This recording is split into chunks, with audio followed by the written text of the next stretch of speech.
Hello, everybody. It's George from Ireland. So, welcome back to my channel.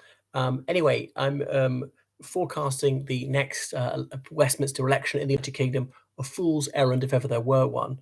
Looks like Peter Bone, the veteran Conservative MP, one time dubbed Britain's meanest boss, may well be defenestrated pursuant to a Standards and Privileges Committee hearing, which will trigger another by-election when the suspension's too long. That could happen to another young Conservative MP from the Northwest, possibly Miriam Cates, and so on. So this is sort of nightmare on Downing Street for Rishi Sunak, having to defend all these by-elections. Remember, the Conservatives have lost, is it something like 6 out of the last 7 by-elections where they've been a Tory-held seat.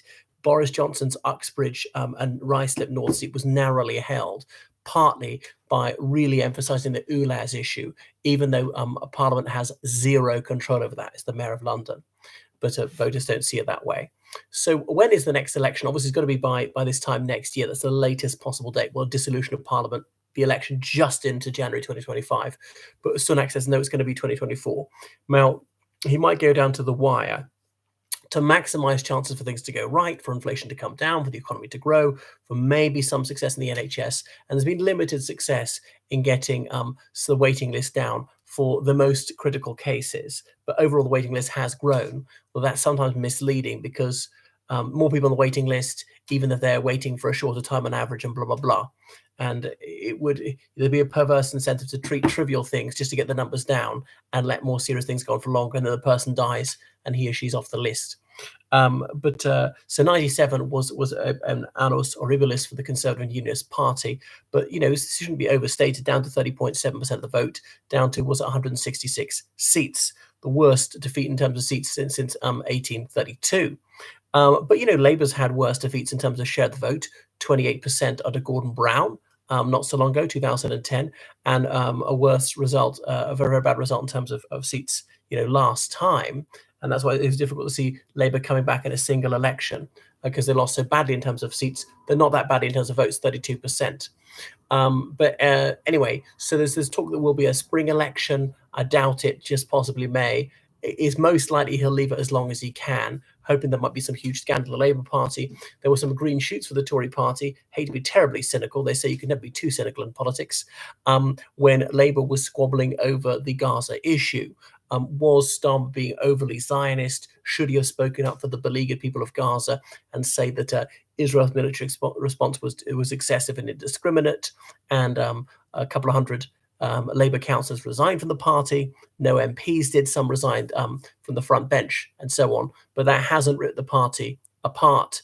You'll say we mustn't be Corbynist and too pro-Palestinian.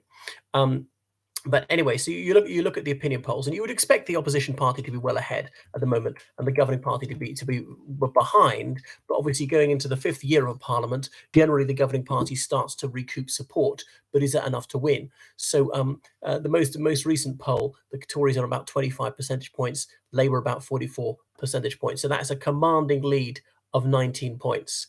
And if that were true, the Conservatives would be reduced to a dismal 120 seats, and Labour would have a thumping majority, 459, which no parties had since the 1935 election. The national government stood, which was Conservatives with National Liberals and National Labour. Normally against this sort of split Labour vote and so on, a split Liberal vote. One national candidate per constituency. Yeah, mostly a Conservative, 9 times out of 10. And remember, Tony Blair, he got 418 seats, exactly doubling Labour's tally in 1983. That was a dreadful result for them when they only got 27% of the vote. So now Labour's lead will erode. The opinion polls, they always overestimate Labour. That's partly because their vote is soft and they rely heavily on the junior generation, and the youngest voters are the least actuated to vote. So yeah, they're Labour inclined, but often they don't bother.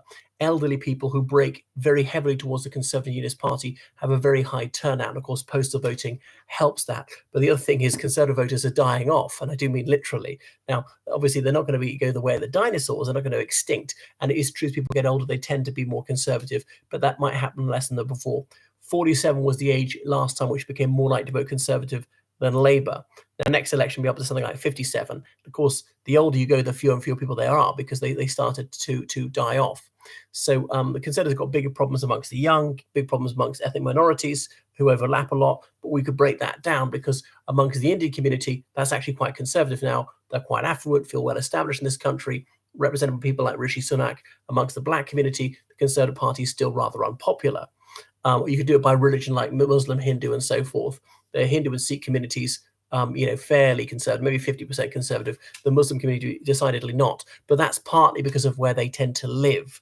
The Hindu community is overwhelmingly in London, with sort of centres in Coventry and Birmingham to a lesser extent. But the Muslim community is actually mostly outside London, though it definitely has a London presence and so on, in major conurbations where Labour is very strong amongst non-Muslims anyway. Labour's lead will go down from 44% to more like 39%. The Conservatives' sort of dreadful rating where it is now at 25%. It'll go up to about 30%. So still probably just worse than 97.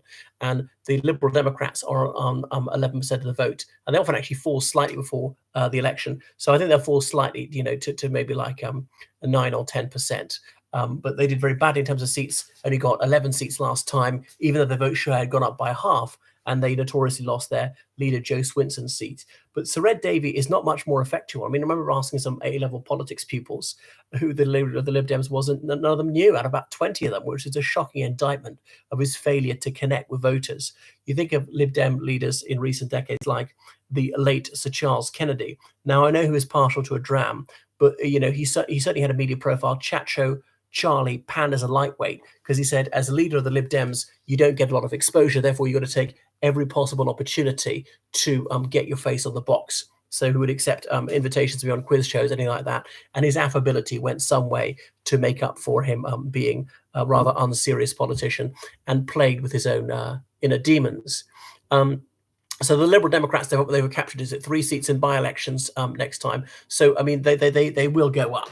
We'll come on to the seats later. The Reform Party on 8 percentage points in the polls. I mean, but that's suddenly a protest vote, a little yelp of pain, as Johnson used to say. But they'll go down to more like 5% of the votes and get no seats. Remember, UKIP did much better this in Westminster elections, getting 12 percentage points and still didn't get a single seat. But, casting one back to 97, UKIP was tiny. There was a Reform Party, there was a referendum party, got, say, 2% of the vote, but no seats. But Reform is more of a serious outfit than the referendum party. Will probably deny the Tories more votes because it'll strip away some right-wing voters. The Green Party is significant. They're on 6 percentage points. Now, again, that's a bit of a protest vote, so that'll fall down to maybe 4 percentage points, but of a bit of a threat to Labour. Not that they'll probably take any more seats, and they probably will retain Brighton Pavilion. Not easy for them. The thing is, their second target seat is one of the Bristol ones, was actually a safe Labour seat. So that's the trouble for the Greens. They're not going to get anywhere. And the SNP on 3 percentage points. Remember, Scotland's only got sort of 8% of the UK population. And I think that's what they'll get, about 3% of the UK vote, which is a bit under half the votes in Scotland. Do considerably worse than last time. And Plaid Cymru, I don't think they're going to do terribly well, about 0.5% of the vote. So that's about 10% of the vote in Wales. Northern Ireland is obviously outside the mainstream of the United Kingdom, but it's not really worth talking about that in percentage points because, of course, unless you're looking at Northern Ireland only, because that's only got under 3% of the UK population. So where are we going to be in terms of seats? So the thing is, the Conservatives don't really have much of a good news story to tell. Yes, Brexit's done. There are these trade deals. Are they more advantageous than what the United Kingdom had at the single market? If so, shout it from the rooftops. And it's been a huge failure of communications to do that.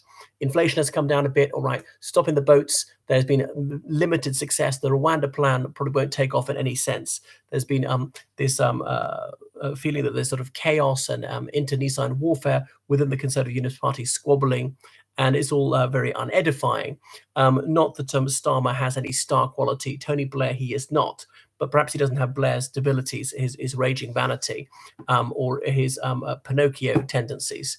So in the long run, because he's more solid, got more hinterland, that it might actually stand him in better stead. Though I do think he'd serve just one term as a Labour Prime Minister. So yeah, it's not looking terribly good for the Conservative Party. They do have a relatively youthful leader, like 20 years younger than Starmer, and an ethnic minority leader. And you think these might be considerable advantages. It's more difficult to say that the Conservative Party is racialist when you look at high-profile non-white MPs like James Cleverly, Priti Patel, Suella Braverman, Is there anything else people are missing? Kwasi Kwarteng and probably Kemi Badenoch, who might well be the next leader. My hunch will be Penny Mordaunt, actually. Anyway, so where are we going to be in terms of seats? So I think Labour, although in terms of seats, probably not do quite as well as the time before. As in 97. So maybe about 400 seats. The Conservatives, I don't think the seats will be about 150. The Liberal Democrats will be on about 25. Reform none. Greens 1. The SNP, I think 20, and Plaid Cymru probably stay where they are on 4. In Northern Ireland, I mean, I don't see anything happening there. The Alliance are going to retain their 1. The SDLP probably retain 2. They might lose Foyle. And Sinn Féin, I don't think they'll get anything from the DUP, probably still staying 7, and the DUP on 8 where they are at the moment. Right, so thank you so much for watching my channel. If you're a betting man, lay your wager now. Goodbye.